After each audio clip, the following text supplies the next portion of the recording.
This is a true story told on a UFO discussion forum in 2012. Michael sat on the porch of his farm, the air thick with the smell of earth and freshly cut grass. Texas was home, and it always brought him a sense of peace. The farm had been passed down to him from his grandfather, and despite struggling with diabetes, Michael continued to run the place. He had a handful of cows, a couple of horses, and some chickens. There was always work to be done, but he loved the land, and it had always given him the strength to keep going. His health, however, was far from ideal. Diabetes had been wearing him down for years, and Michael often felt fatigued, losing energy as each day passed. He tried not to focus on his illness because the farm demanded his attention. But sometimes, when he was alone, the disease reminded him it was there. He knew it wouldn't go away, and only time separated him from its worst effects. That evening, the sun dipped below the horizon, and the first stars began to appear in the sky. Michael felt his body respond to the cooling air, a slight chill creeping through him.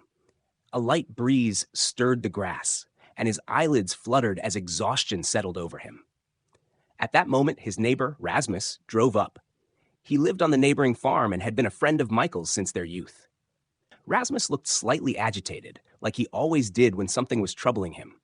"Hey, Michael, you won't believe it, but I saw those lights again," Rasmus said, standing at the gate. Michael looked up, a curious expression crossing his face. "Lights?" he asked, frowning slightly. "You mean the ones in the sky?" "Yeah," Rasmus nodded, looking around as though worried someone might overhear. "I saw them near your farm. Every time they appear, all the electricity cuts out. But the strangest thing, when I tried to step outside to get a better look, something happened to my mind. I can't remember what happened after that. Have you seen anything like that?" Michael paused, thinking. He had noticed strange lights in the sky a few times, but he always chalked it up to either planes or some natural phenomenon. But something about Rasmus's story made him reconsider. "No, I haven't seen anything," he replied, trying to brush it off. "Maybe it's just something you're imagining." Rasmus was silent for a moment, then said, "Maybe, but I'm not sure. I feel like there's something more to it. I thought maybe you knew something about it." Michael shrugged, trying to relax. "Well, old man, I've got enough on my plate, but if something weird is going on, let's figure it out together." Rasmus nodded, but there was a hesitation in his step as he turned and walked back toward his farm. Michael remained on the porch a while longer, gazing at the darkening sky, trying to make sense of what had just been said. Something felt off, but he wasn't sure what it was. The next day, Michael was tending to the cattle, moving them from one pen to another. His legs ached, and he could feel the weight of his illness creeping up on him, but he pushed through it.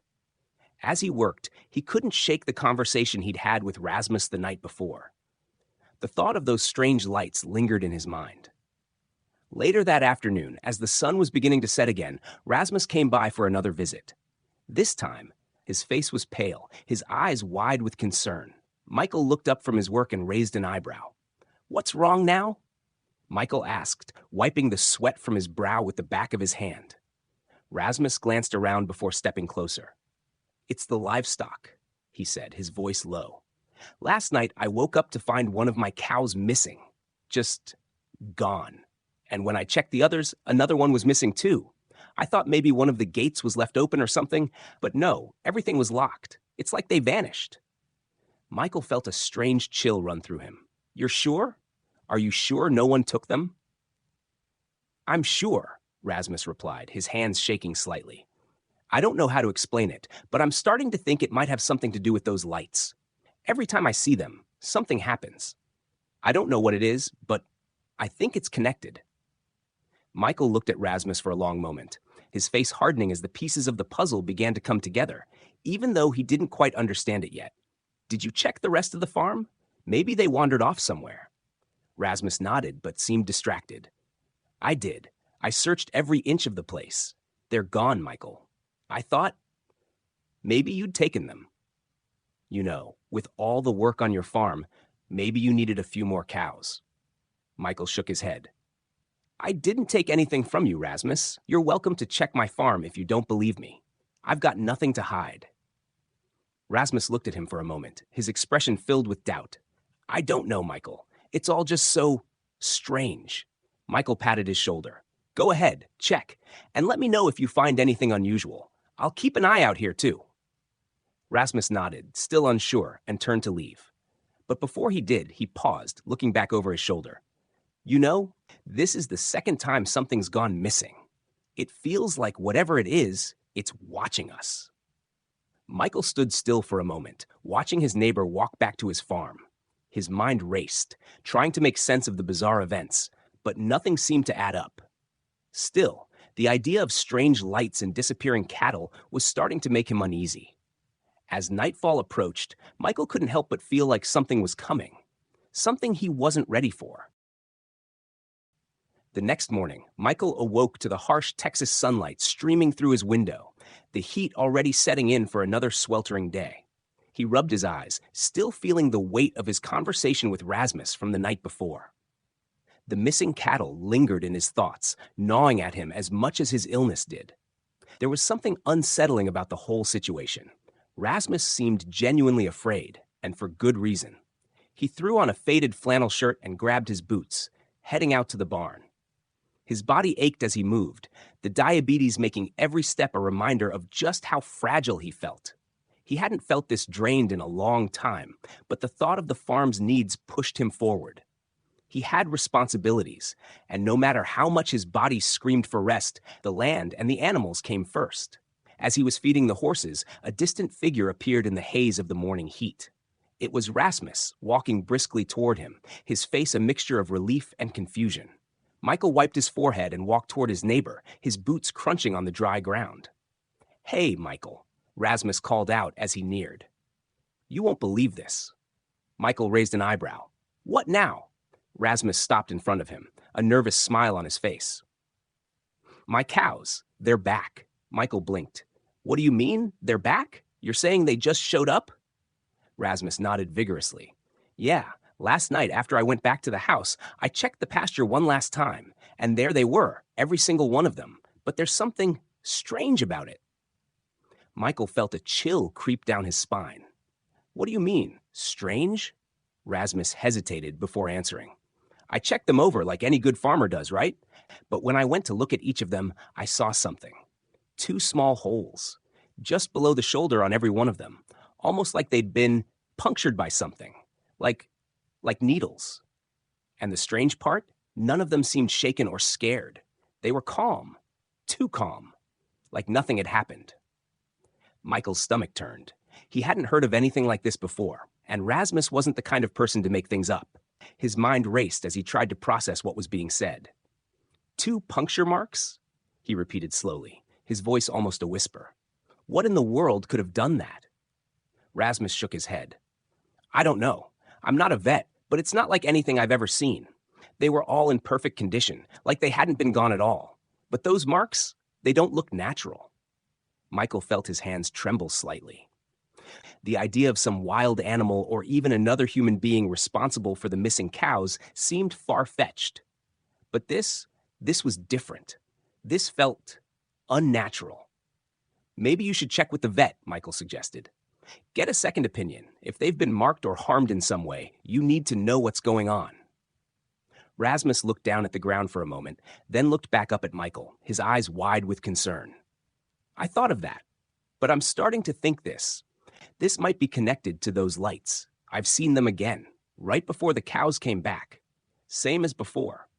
Every time they appear, something weird happens." Michael felt a shiver run through him, his heart beating faster. He'd been trying to push away the thoughts of those strange lights, but now, with Rasmus's words weighing on him, it was impossible to ignore. Whatever was happening, it wasn't just coincidence.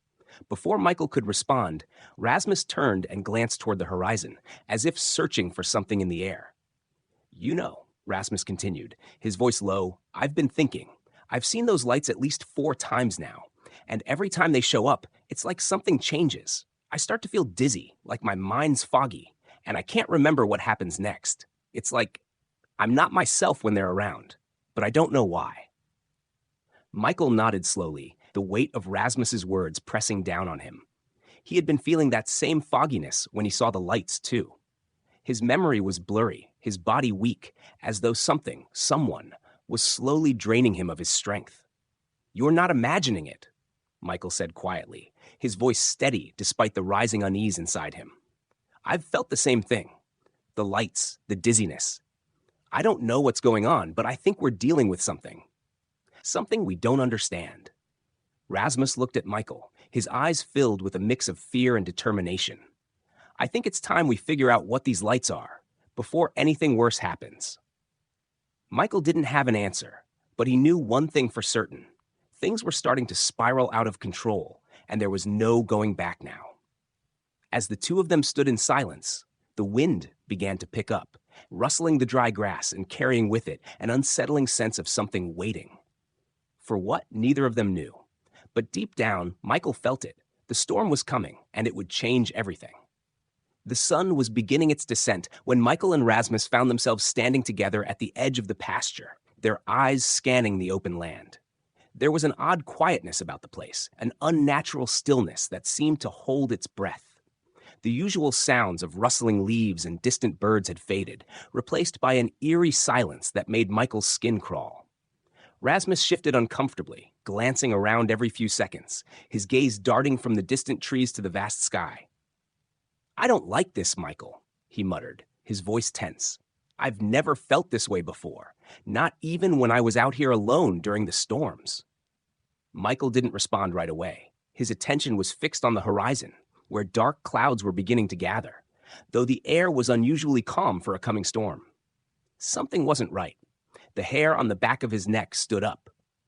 It felt as if the land itself was holding its breath, waiting for something to happen. "I think we need to see it for ourselves," Michael said after a moment, his voice low, more to himself than to Rasmus. Rasmus turned to look at him. "You mean the lights?" Michael nodded, his brow furrowing. "Yeah, if they're connected to the cows, if they're connected to whatever's been going on around here, then we need to understand what it is. We can't just sit back and wait for things to get worse." They both knew the risks. There was no telling what they might find or what could be waiting for them, but Michael was determined. The strange occurrences had started to pile up, and he couldn't ignore them anymore. His farm, Rasmus's farm, the animals. Everything seemed to be tied together in some inexplicable way. Rasmus hesitated, clearly torn. "I'm with you, but I have to admit, I don't know if I'm ready to see what those lights really are. The way my mind feels when they show up, it's like I'm being pulled into something I can't fight." Michael looked at his neighbor, seeing the fear in his eyes, but he understood. He felt it too. It wasn't just the lights themselves, it was the feeling of losing control, of not knowing what was happening to them, to their land, and to their lives. "You don't have to do this if you're not ready," Michael said, his tone softening. "But I can't let it go. Not now. Something's wrong, and I think we're the only ones who've noticed it." Rasmus took a deep breath, his shoulders sagging. After a long pause, he nodded. "Okay, I'll go with you." The two men walked in silence for a while, making their way toward the far end of the property, where the lights had been seen most often. As they approached the spot, the air seemed to grow thicker, heavier. The hairs on Michael's arms stood on end as the wind shifted suddenly, carrying a faint hum through the trees. He wasn't sure if it was just his imagination, but he could have sworn the sound was getting louder. Then it appeared. It started as a faint glow in the distance, no larger than a star. But as they watched, the light grew, expanding until it hovered just above the ground, casting an eerie, unnatural glow over the pasture. It wasn't the warm, yellow hue of a typical light source. This was colder, almost metallic, with a shimmering, pulsating rhythm that seemed to draw them in. Rasmus stepped back instinctively, his breath catching in his throat. "That's it," he whispered, fear creeping into his voice. "That's the one." Michael's heart pounded in his chest. He couldn't take his eyes off it. The way the light swirled, as if alive, hypnotic in its movement, made him feel as though it was drawing him in, pulling him closer without him even realizing it. "We need to move closer," Michael said, his voice steady, though his pulse raced. He wasn't sure why he felt compelled to go closer, but the need to understand, to know the truth, was stronger than the fear gnawing at him. "It's the only way we'll get answers." Rasmus looked at him with wide eyes, clearly hesitant. "Michael, you don't know what you're saying. We don't know what it is. What if we get too close and—" But Michael was already moving, his legs carrying him forward as if an invisible force was guiding him. Rasmus hesitated for a second, then cursed under his breath and followed. As they approached the light, the air grew colder. The hum became louder, vibrating through the very ground beneath their feet. It was disorienting, almost like a dull thrum inside their heads, rattling their thoughts. The closer they got, the more it felt like something was watching them, something unseen, but very real. "Michael," Rasmus said, his voice shaking, "I don't feel right. It's like my head's spinning. I can't think straight." Michael didn't answer. He was too focused on the light now, too caught in the overwhelming sense of both awe and terror. He was almost there, just a few steps away when something stopped him. A sudden wave of dizziness washed over him, and his vision blurred. For a moment, he thought he might fall, but he steadied himself, gripping the nearest fence post for support. Rasmus stumbled beside him, clutching his head. I can't, Michael, I can't. What's happening?" The light flickered, as if reacting to their discomfort, and then, in a blink, it grew brighter. Michael felt a sharp pain in his head, as if a cold, invisible hand was pressing into his skull. His knees buckled, and he collapsed to the ground, his hands clutching the earth as his vision swirled. "Rasmus!" he gasped, but his voice felt weak, distant. We need to leave." But before he could say anything more, the world around him went dark. When Michael regained consciousness, he was lying on the cold ground, his body heavy and aching as if it had been drained of all energy. His head throbbed painfully, and the dizziness hadn't fully subsided. The world around him felt muffled, as though a thick fog had descended over everything. Slowly, he blinked against the harsh sunlight that now streamed through the trees, and for a moment, he wasn't sure where he was. Rasmus was beside him, still on the ground, his face pale with sweat. The two of them had collapsed near the fence, just beyond the edge of the pasture where the strange light had been. Michael tried to push himself up, but his body felt weak, fragile. "Rasmus?" he called out, his voice hoarse. There was a groan from his neighbor, and Rasmus slowly lifted his head, his eyes struggling to focus. "What happened?" he whispered, his words slow, as if he was still trying to piece together the fragments of his memory. Michael didn't have an answer. All he knew was that the light had been there, had been real, unlike anything they'd seen before. And then, everything went dark. For a moment, the two of them simply lay there, struggling to regain their bearings. The strange hum from the light was gone, and the air around them felt eerily quiet, like the world had reset itself. The same unsettling stillness that had been there before the light appeared now hung in the air. "I don't know," Michael finally muttered, his voice shaky. It felt like we were drawn to it, Rasmus. And then everything just stopped, like it retreated, like it was gone. Rasmus sat up slowly, still rubbing his temples. It was like it didn't want us to get any closer. Or maybe it was just playing with us. I don't know. He glanced around at the empty field, his eyes scanning the horizon, looking for any sign of the light. But it's gone. Just like that. Vanished. Michael's heart was still pounding, and his head was a mess of confusion. There was no way to explain what they'd just experienced.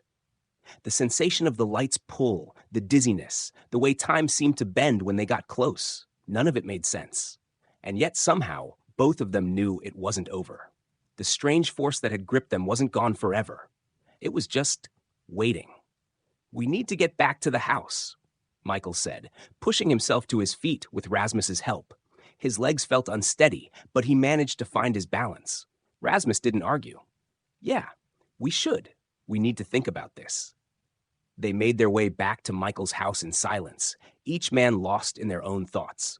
The cool evening air was a welcome relief from the heat of the day, but it did little to ease the sense of dread that hung in the air. The strangeness of the past few days was beginning to weigh heavily on Michael. The lights, the missing cattle, the sense that something was being taken from them. He couldn't ignore it any longer. When they finally reached the porch, Michael collapsed into a chair, his body still trembling slightly. Rasmus stood nearby, looking out toward the field, his face creased with worry. "It was like the light didn't want us to understand it," Rasmus said, his voice distant. "We got too close, and then it just pulled back. It was like we were never meant to know what it really is." Michael nodded slowly. "Yeah, but why show itself to us at all? Why take the animals? Why? Before he could finish his sentence, a strange sound interrupted him. It was a low, steady hum, similar to what they had heard before, but much quieter now, almost like an aftershock, lingering in the air. Michael's heart skipped a beat, and he stood up abruptly, looking around. The sound was almost imperceptible, but it was unmistakable. Rasmus's eyes widened. It's back. But as quickly as the sound had started, it faded away, leaving the air still and silent once more. Michael stood motionless, his senses on high alert. It's like it's watching us now. Like it's waiting for us to make the next move. Rasmus stared at him, his face a mask of confusion and fear. But what do we do, Michael? I mean, we don't even know what this thing is. We don't even know if we're safe. Michael looked down at the ground, his thoughts racing. The pain from his illness seemed to have dulled since the strange encounter, and though part of him wanted to believe it had been some sort of bizarre dream, the marks on the cattle, Rasmus's accounts, and his own experience felt far too real. We wait, Michael said finally, his voice steady but uncertain. We wait, and we watch. I think the only thing we can do right now is try to understand it, try to figure out what it wants. Rasmus didn't look convinced, but he nodded. Yeah, I guess that's all we can do. But Michael, I'm telling you, I don't think we can trust whatever that thing is. It feels wrong. Michael looked at his friend, feeling the weight of the situation settle in his chest. I know, but we don't have a choice. We need to find out what it wants. Because whatever it is, it's not going away. Not yet. For the rest of the evening, the two of them sat on the porch watching the darkening sky. The sound of the wind rustling through the trees was the only noise that filled the silence. They knew that something was out there, and it was only a matter of time before they would face it again. The mystery wasn't over. In fact, Michael felt as though it had just begun. The night after their unsettling encounter with the light was quieter than most. The usual chorus of crickets and the rustling of the wind through the trees had been replaced by an unnatural stillness that stretched over the land. Michael found himself lying awake in bed, unable to shake the events of the previous evening from his mind. Every time he closed his eyes, flashes of the lights returned, pulsing, shimmering, almost alive, drawing him in with an invisible pull. He couldn't explain it, but the more he thought about it, the more he felt that he was on the edge of something. Something he couldn't understand, yet something that was pulling him closer, piece by piece. A faint hum filled the room, quiet at first, almost imperceptible, but gradually growing louder. Michael sat up in bed, his heart racing. He'd heard that hum before, back when he and Rasmus had been drawn to the strange lights outside. He quickly glanced at the window, his eyes scanning the darkened fields. Nothing. The hum faded just as quickly as it had started, leaving an uneasy silence in its wake. Michael tried to shake off the lingering sense of dread gnawing at him. It could have just been the wind, or perhaps his mind playing tricks. After all, the night was calm, and the air was cool. Yet, as he tried to settle back into bed, his eyes kept darting back to the window. Something didn't feel right. Minutes later, he heard it again. A soft, rhythmic thrum, like something heavy was vibrating just beyond the edge of his property. It wasn't natural, nothing he had ever heard before. It wasn't the hum of machinery or the rumble of an engine. It felt wrong, out of place. Michael pushed the covers off and got up, his heart pounding. He didn't know what he was looking for, but he felt an undeniable urge to check it out. He grabbed his jacket and stepped outside, squinting into the darkness. The moon was high, casting long shadows over the fields. His eyes roamed the horizon, searching for the source of the strange sound. At first, he saw nothing. The air felt thick, heavy, as if it was pressing against him. He walked toward the pasture, the faint hum growing louder with each step, until it almost seemed to vibrate through the ground beneath him. It wasn't coming from the usual spot where the lights had been before, but it was close. Too close. Then, out of the corner of his eye, he saw something shift, a flicker of light, so faint it could have been a trick of his eyes. He turned quickly, but it was gone. His pulse quickened. It was happening again. The sound had stopped, but the eerie silence that followed felt even worse. Michael stood at the edge of the pasture, staring out into the vast, empty land. He strained his ears, listening for anything, any sign of movement, but there was nothing. No wind, no rustling leaves, nothing. It was as if the world had frozen in place. He shook his head, feeling a sense of unease creep up his spine. "What the hell is going on?" he muttered to himself. He turned to head back to the house, but as he did, something caught his eye. A shadow moving just beyond the barn, at the far corner of the property. Michael froze. The shape was too large to be an animal, too fluid to be a person. It moved without sound, as if gliding across the earth. For a brief moment, everything inside him screamed to turn and run. But he couldn't. Something kept him rooted in place, his body unwilling to obey the instinct to flee. Instead, he slowly approached the barn, his boots crunching softly on the gravel. The shadow disappeared behind the building, and for a moment, Michael considered going inside to check it out. But he hesitated. The fear that gripped him was stronger than the curiosity. He turned back toward the house. As he walked, the strange flicker of light appeared again, this time directly in front of him, just over the tree line. It hovered, small at first, then grew larger, brighter. It seemed to pulse in rhythm, almost as if it were alive, beating in time with his own heart. Michael stopped in his tracks, staring at it, his breath caught in his throat. This was it. This was the light. But now, instead of the familiar hum, there was a new sensation, a prickling feeling on his skin, like 1,000 tiny needles had pierced his body. He felt strange, almost dizzy, as if the air around him was charged with an invisible force. His head swam, his thoughts becoming muddled. He staggered back a few steps, his legs weak beneath him. His eyes flickered over to the house. Rasmus's house? Too far to reach in time. The pressure in his chest grew. He could feel it, the light pulling at him, drawing him toward it, like a magnet. But as quickly as it had appeared, the light vanished, leaving nothing but the oppressive darkness behind. Michael stood frozen in place, heart pounding in his chest. What the hell had just happened? The silence returned, this time deafening, as if the world had gone still in the wake of something that was never meant to be understood. The night passed without incident, but the strange events didn't stop haunting Michael. He awoke the next morning, the sun peeking over the horizon, but the tension in his chest remained, heavy and unshakable. Every creak of the house, every rustle of wind outside seemed to carry an eerie weight.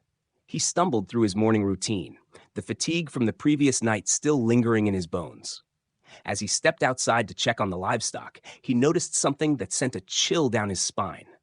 The cows were skittish, eyes wide and nervous, pacing back and forth in their pen. It wasn't unusual for them to get worked up, but today there was something different about it. They were acting as though something unseen was watching them, something that made them uneasy. Michael frowned. He'd seen them act up before, but this felt off. He tried to ignore the nagging sensation, but it clung to him, making his skin crawl. The cows didn't settle until late in the morning, and even then, they kept glancing up at the sky as if waiting for something to happen. His mind wandered back to the night before, to the light and the flickering sensation in the air. Could it have affected the animals? It didn't make sense, but the strange occurrences were piling up, one after another. As he moved toward the barn to check on his equipment, he noticed a trail of something dark on the ground, a set of marks leading away from the cattle pen. It wasn't blood, but it was thick, almost like some kind of oil or residue, and it seemed to glow faintly under the morning light. Michael crouched down, his heart racing. What in the world? He reached out to touch the residue, but as soon as his fingers brushed it, a sharp sensation ran through his hand. A static shock so intense that he jerked back in surprise. The mark seemed to shimmer, briefly glowing brighter before dulling to nothing. His mind raced. This couldn't be normal. The more he looked at the strange marks, the more he was convinced that whatever was happening on his farm wasn't just a figment of his imagination. With the faint residue still on his fingers, Michael stood and made his way back toward the house. He had to call Rasmus, get him over here, figure out what was going on before it escalated further. He was about to reach for his phone when something else caught his eye, a faint glow in the distance, barely visible through the trees. His pulse quickened. He wasn't imagining it. The light, it was back. This time, it was even more subtle, more subdued than before. No hum, no flickering, just a steady, unblinking glow, hovering in the distance like an unnatural star in the early morning sky. Michael hesitated. He had to find out what this was. There was no turning back now. He started toward the field, his legs heavy with uncertainty. As he moved further from the house, the air around him seemed to grow thicker, and his body began to feel the same dizziness that had struck him the night before. It was as if his very senses were being dulled, blurred by some unseen force. The glow grew brighter as he neared, and suddenly the dizziness became overwhelming. His head spun, and he had to steady himself against a nearby fence post. For a moment, he thought he might collapse, but just as quickly as it had come, the sensation began to fade. The dizziness lifted, but it left him feeling weak, drained. He looked up again, his eyes narrowing as he focused on the light. It hovered just above the ground, the same familiar glow, but this time it felt colder, more detached. It was as though it were alive, watching him, waiting for him to make a move. And then, just as quickly as it had appeared, the light flickered and disappeared, leaving nothing but the silence of the morning. Michael stood still, his heart thumping in his chest. He couldn't shake the feeling that he had just been part of something. Something. Not of this world. His breath came in short gasps. This was no longer just a strange occurrence. The events were becoming more frequent, more intense, and each time they happened, the feeling of being drawn in, of being observed, grew stronger. Rasmus arrived a short while later, looking just as exhausted and uneasy as Michael felt. His face was pale, and his eyes had the same distracted, far-off look that Michael had seen in his own reflection. "You saw it again, didn't you?" Rasmus asked before Michael could speak. Michael nodded, his throat dry. "Yes, and there's something strange about the cattle this morning. They're on edge, and I found this residue. It doesn't make sense." Rasmus stepped closer, inspecting the marks on the ground where Michael had found them. He squatted down, frowning. "This is definitely not normal." "You think it's related to the lights?" Michael asked, his voice hoarse. "I don't know, but after what we've both seen and felt, I'm starting to think there's something bigger going on here, something we can't explain." Rasmus ran a hand through his hair, clearly rattled. "This is way beyond just a weird phenomenon. It feels like we're being watched, like something's playing with us." Michael looked around, his eyes scanning the empty fields. The farm felt different now, alien, even though it was the place he had lived his whole life. The constant presence of the lights, the residue, the unnerving behavior of the animals, it all felt like they were in the midst of something they couldn't control. "We need to get to the bottom of this," Michael said, the determination in his voice evident. "Whatever it is, it's not just going to go away on its own. We need answers." Rasmus didn't argue. "I agree, but I think we need to be careful. Whatever's happening, I don't think we fully understand it yet, and I'm starting to believe we might not want to." They stood in silence for a moment, the weight of the unknown pressing down on them. They had seen enough to know that something was wrong, something was shifting, but there was still so much they didn't know. They were only scratching the surface, and something inside Michael told him that the worst was yet to come. The days that followed were filled with strange occurrences that seemed to escalate each time Michael turned around. What had once been a rare, unsettling event was now an almost daily occurrence, leaving him no longer able to dismiss it as coincidence. It was as though some invisible thread was pulling at him, drawing him deeper into a web of mystery he couldn't escape. The residue on the ground near the cattle pen continued to appear every morning. It had taken on a more pronounced glow, almost as if the land itself was exhaling something unnatural. Michael had no idea what it was, but it wasn't the kind of thing that could be easily explained away. No one had come by the farm in the middle of the night, so who or what could have left it? On the third morning after Rasmus had arrived, Michael noticed something different. The cattle, who had been so agitated, now seemed oddly docile. The strange glow from the residue had started to fade, and the cows were more relaxed than they had been in days. But it wasn't the peace he had hoped for. It was the stillness of something that had been drained, as if their spirits had been left elsewhere. Michael stood at the fence, staring at them. They weren't acting like themselves. He felt a rising unease that he couldn't quite place, something more than just the oddness of the situation. Something deeper. A sudden shout broke his thoughts. "Michael, get over here!" Rasmus's voice cut through the air, harsh and panicked. Michael turned, his stomach sinking as he saw Rasmus standing by the barn, his face a mixture of confusion and fear. "What happened?" Michael asked, walking quickly toward him. Rasmus looked over his shoulder nervously before pointing toward the barn door. There, in the shadow of the large structure, was an odd sight, something he hadn't seen before. It was a set of prints, large and strange, stretching across the dirt in a path leading directly toward the barn. But they weren't like any animal tracks Michael had ever seen. The shapes were more like indentations, perfectly round and deep, as if something heavy had moved across the dirt, leaving impressions that seemed out of place. Michael crouched down to examine the marks. They didn't make sense. The prints weren't consistent with anything he knew. No animal or human could have made these.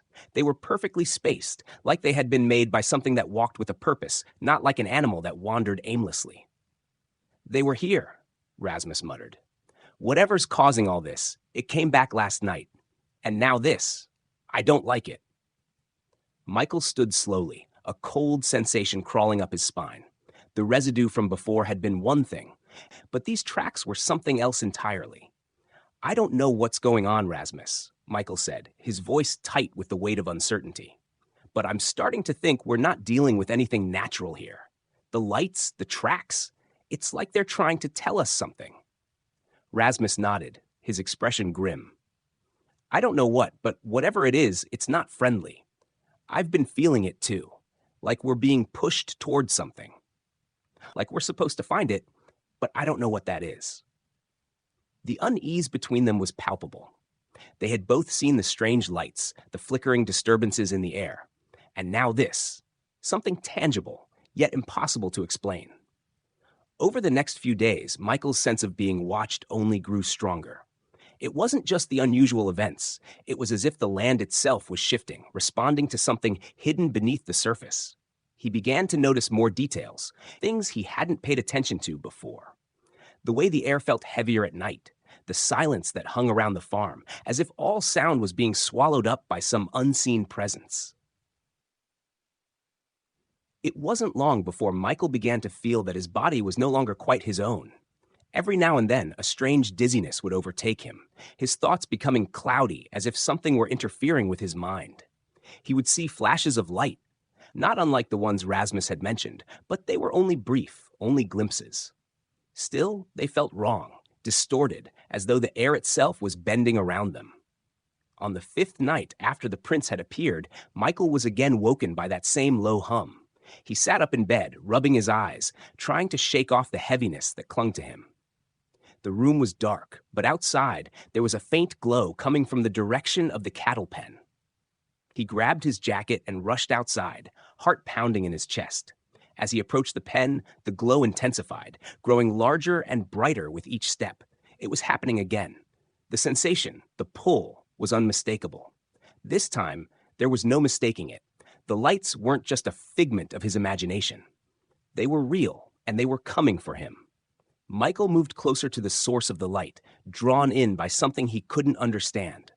The hum grew louder, vibrating through his very bones, shaking his thoughts loose. His vision blurred, and his body felt heavier, as if the gravity around him was changing. His breath caught in his throat as the light seemed to swirl around him, blinding him for a moment.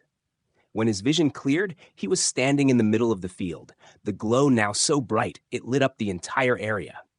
There, just above the tree line, was the shape he had seen before.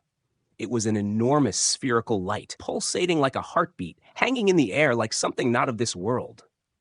But as he stood there, frozen in place, something shifted. The light flickered once, then twice, before dimming slightly. It was as though it were studying him, watching him closely. Then, as quickly as it had come, the light faded, leaving only the silence of the night. Michael felt himself collapse to his knees, dizzy, his mind racing. He couldn't understand what was happening. But he knew one thing for certain now. Whatever it wasn't going to let him go easily. The night after the light had faded was quieter than Michael had ever remembered. The usual sounds of the farm, the distant moo of cattle, the rustling of the wind through the trees, were absent, replaced by a heavy silence that felt as if the world itself was holding its breath. Michael lay in bed, his mind reeling from what had happened. The strange hum, the glow in the distance, the way his body had felt like it wasn't his own. He couldn't shake the sense that something had changed. The air around him felt charged, as if it were alive with a subtle energy he couldn't see, but could feel in every fiber of his being. Rasmus had arrived early that morning, his usual determination replaced with an edge of nervousness. "I don't think I've ever seen things like this before," he admitted, his voice low. He stood on the porch with Michael, both men staring out at the empty fields. "You don't think it could be something else, do you?" Michael wasn't sure how to answer that. Part of him wanted to dismiss the strange happenings, to chalk them up to bad dreams or too much stress, but deep down, he knew better. Whatever was happening wasn't just a figment of their imaginations. The lights, the residue, the weird behavior of the animals, it was all connected. "I don't know what to think anymore," Michael said quietly, glancing up at the sky. It was clear today, with a few wisps of clouds drifting by, but the stillness in the air seemed unnatural, like everything was waiting for something to happen. "Look, we've got to figure this out, Michael," Rasmus urged. "I've been seeing things, hearing things, feeling things. I don't think this is just some coincidence. It's like we're being pulled into something, but I can't even begin to understand what it is." Michael nodded, his chest tight. He didn't know what it was either, but he couldn't ignore it any longer. Every day felt like they were inching closer to an inevitable confrontation, something far beyond the scope of their understanding. By the time night fell again, Michael was on edge. He couldn't shake the feeling that the strange events were only the beginning. He had taken to checking on the livestock more frequently, pacing the perimeter of his property like a man expecting an intruder, though he had no idea who or what that might be. It was around midnight when the next occurrence took place. Michael had just finished checking on the animals when he noticed something strange. The night had fallen into its usual quiet, but there was a faint rustling sound coming from the far end of the field. At first, he thought it might be an animal, but when he turned to look, he saw nothing. He was about to turn back to the barn when the rustling came again, closer this time. It was as though something or someone was moving just out of sight, staying hidden in the shadows. The hair on the back of Michael's neck stood up. "Rasmus?" He called out softly, but there was no response. The air felt thicker now, and a cold shiver ran down his spine as he stepped further into the field toward the source of the noise. His feet crunched on the dry grass as he moved, every sound amplified in the stillness. Then, out of the corner of his eye, he saw it, a flicker of light. Not the bright, blinding glow from before, but something softer, like a faint lantern light swaying in the distance. Michael's breath caught in his throat.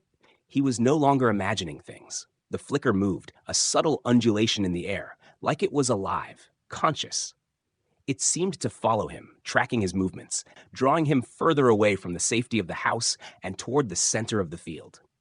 His body urged him to turn back, but he couldn't. It was as though an invisible force was pulling him forward, guiding his steps. Michael found himself at the same spot where the tracks had appeared days before. The ground was disturbed, as if something had passed through recently. His eyes scanned the area, but the light was now gone, leaving only the remnants of the strange marks on the earth. Suddenly, a faint vibration hummed through the ground, so subtle that Michael wasn't sure if he'd imagined it. But the sensation was unmistakable. The earth itself seemed to be shifting under his feet, as though something massive was about to emerge from beneath the surface. The air thickened again, and Michael's head began to swim, dizziness overtaking him. His vision blurred, and for a moment he couldn't tell if he was standing or falling. Then, just as quickly as it had started, the sensation passed. The vibration ceased, and the dizziness lifted, leaving him feeling disoriented, like he had been underwater and was only now coming up for air. Breathing heavily, Michael stumbled back toward the barn, the weight of the night's events sinking in. Rasmus was waiting for him near the barn, his expression filled with concern. "Michael," he said, his voice strained, "I'm not sure we're dealing with something we can handle. It's getting worse. I've been hearing things, seeing flashes of light that aren't real. I don't think we're alone here."